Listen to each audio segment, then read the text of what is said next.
begin with, I added Black Templar contrast paint straight on the model without any undercoat. This is just on the bare cured resin.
This was a bit of an experiment. I dry brushed white all over the model, just so I could see how much of it would actually show through subsequent thin layers of paint.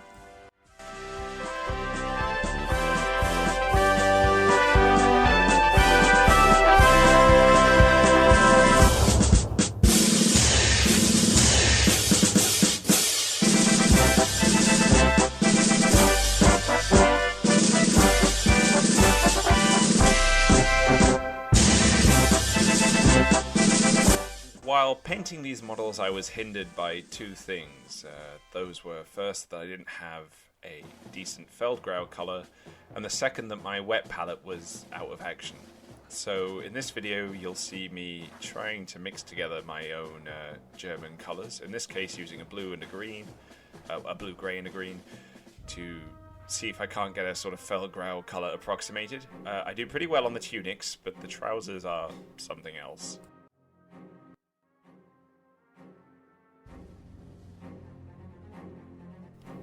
Just to preempt any confusion, there'll be a few jump cuts here for how I painted some of the other weapons in the squad. So here we have the MG34, where I'm painting in the bullet bandolier on the figure's neck, and then in a little while I'll also be showing you how I painted an MP40 that the NCO has.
see just how desperate things were getting as I proceed to mix 4 different colours to try and get a decent sort of grey off blue colour for the early war trousers.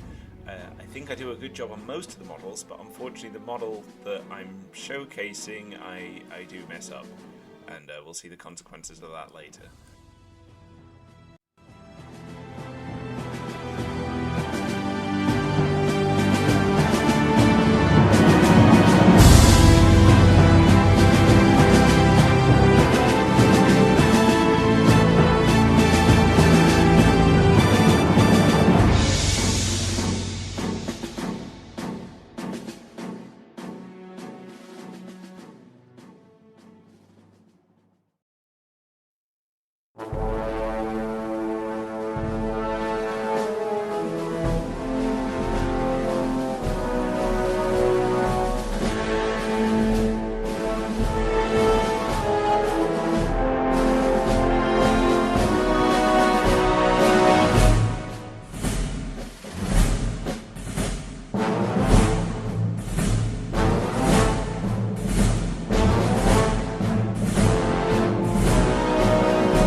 this is the moment I would say I ruined this individual sample model. So please do not emulate this. I was hoping that with a sufficiently watered down glaze at the top, I could give a sort of off-green colour to it. It didn't work. In the future, I'd say do not paint models when you don't have a wet palette, and don't paint Germans when you don't have pre-mixed Feldgrau colours, because trying to mix them on the fly is just going to be an issue. Most of this squad ended up fine, but if I was to paint a whole army, there would just be so many little variations on the colours, it wouldn't be worth it.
Here I'm using a texture paste, which I think is just plaster with small plastic beads suspended in it. And we're using that to fill out this trough base. My FDM printed trough base here is quite thin and fragile to begin with, but once you add in all this bulk to it, it thickens it out nicely. The purpose of a trough base is that you can place your figures anywhere you want inside, and the height of the sides of the base is the same as the model's individual bases. So as you fill it in with this texture paste, you end up with this flush textured surface that should hopefully look very good on the finished product.